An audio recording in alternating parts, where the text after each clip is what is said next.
ako hindi malinis sa sarili kong gawa.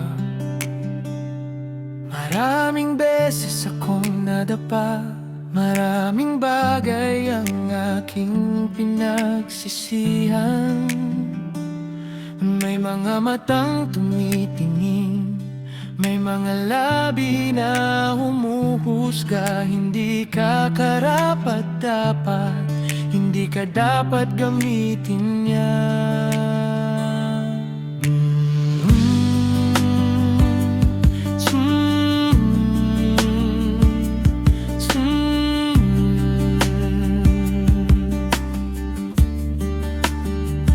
Ngunit naririnig ko ang iyong tinig, mas malakas kaysa sa kanilang salita.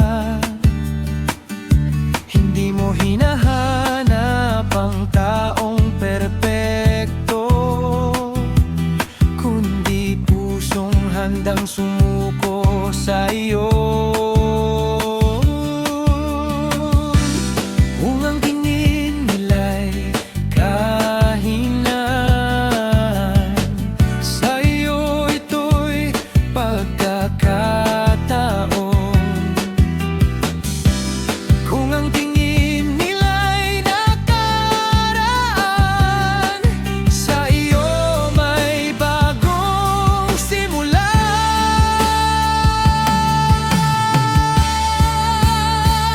Lord, use me kahit hindi ako perfect, kahit marami akong pagkukulang. Lord, use me kahit ako'y hinusgahan, ang puso ko'y nais kang paglingkuran. Hindi ako nabubuhay para sa palakpak ng tao, hindi ako susunod sa takot sa kanilang salita.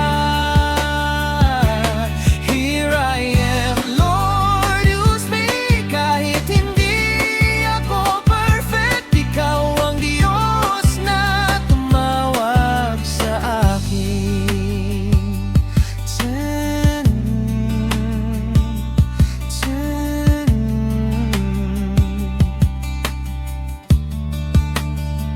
Minsan, Panginoon, napapagod ako sa dami ng matang nakatingin. Kapag ako'y nagkamali, parang wala na akong karapatang maglingkod. Ngunit sino bang walang pagkukulang? Sino ang walang sariling laban?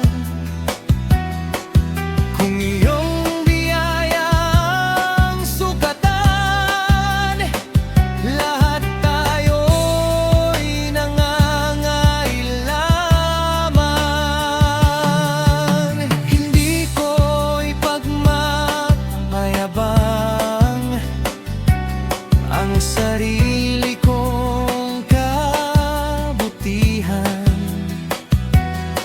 Ang maipagmamalaki ko lamang ay ang krus at iyong kapatawaran.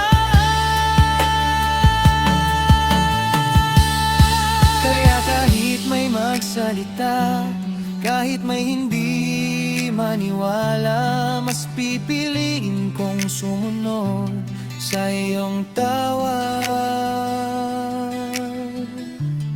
O Ama.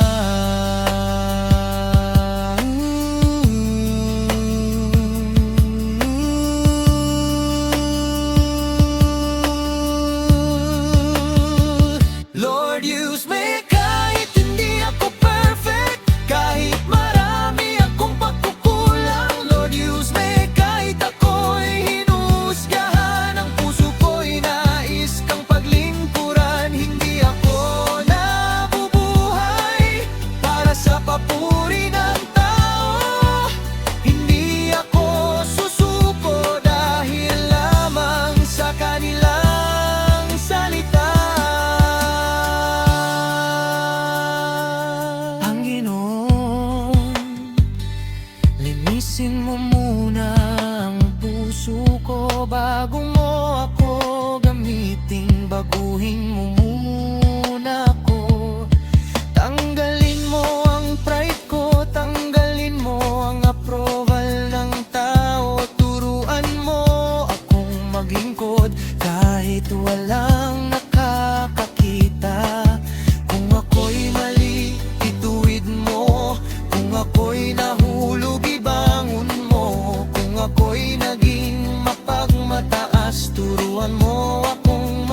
Hindi ko hinihingi, Panginoon,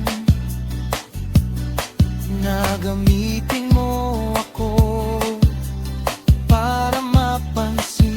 Hinihiling ko, gamitin mo ako upang ikaw ang makilala nila.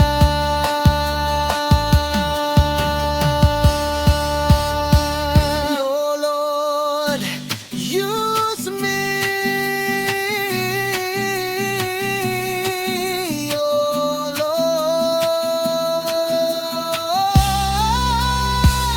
Lord, use me kahit hindi ako perfect, kahit may sugat ang aking nakaraan. Lord, use me kahit ako'y hinusgahan. Ang buhay ko iyong pag-aari lamang. Hindi ako maglilingkod para sa papuri ng tao.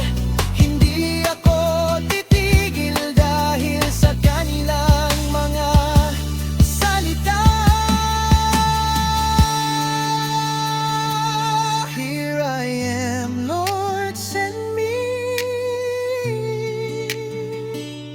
Here I am, Lord, use me. Hindi dahil karapat-dapat ako, kundi dahil ikaw ay mahabagin.